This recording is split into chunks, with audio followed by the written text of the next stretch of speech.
I arrived late, hands greasy, knees stained from gravel. Didn't matter that I had stopped to help a stranger stranded on the roadside. A woman, 60, maybe more, her hood popped, face flushed with panic. Didn't matter that her tire iron slipped and nearly cracked my wrist. I fixed it anyway, told her she'd be all right now. Then I drove straight into the Lion's Den, my son-in-law's birthday dinner. Their house, their rules. My daughter begged me to come, said, "Just try, Mom, for me." So I tried. I showed up. And they didn't even open the door fully. His mother scrunched her nose like she'd smelled rot. "You're late," she snapped, "and filthy." His father didn't speak, just looked me up and down, then turned away. Then my son-in-law, he stepped out, arms crossed.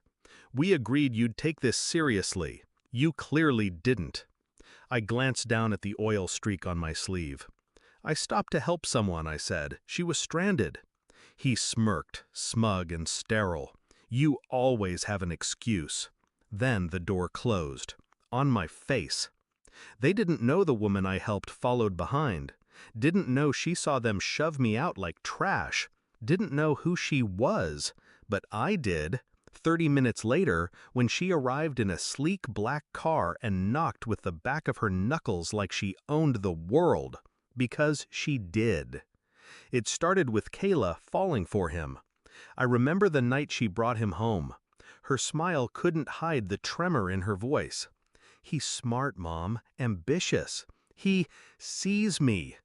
I wanted to believe her, I did. But from the beginning, I noticed the way he spoke to her. To me.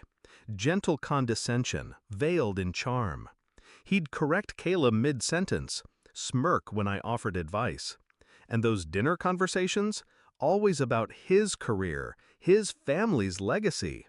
Still, I bit my tongue. Kayla loved him, and I loved her. But the wedding was when the cracks turned into canyons. They excluded me from decisions, changed venues without telling me. His mother made snide comments about my dress, my job, my modest means. And Kayla? She stayed silent, looked away. After the ceremony, I overheard his father joke, "She'll outlive her usefulness soon enough." They weren't talking about Kayla. They were talking about me. I didn't confront them. I watched. Collected moments like evidence. The cold smiles. The dinner invitations that never came.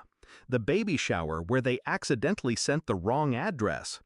I started noticing the manipulation. How they isolated Kayla. How they praised her for choosing them. How they made her feel like including me was a burden. I stopped asking to visit. I stopped texting. But I didn't stop paying attention. When Kayla mentioned they were pitching a proposal to secure funding for a new real estate development, I listened.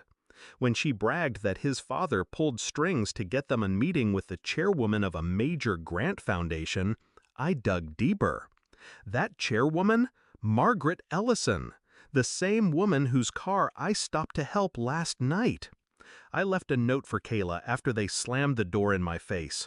Just a few words, tucked inside her coat pocket while she hugged me goodbye the day before.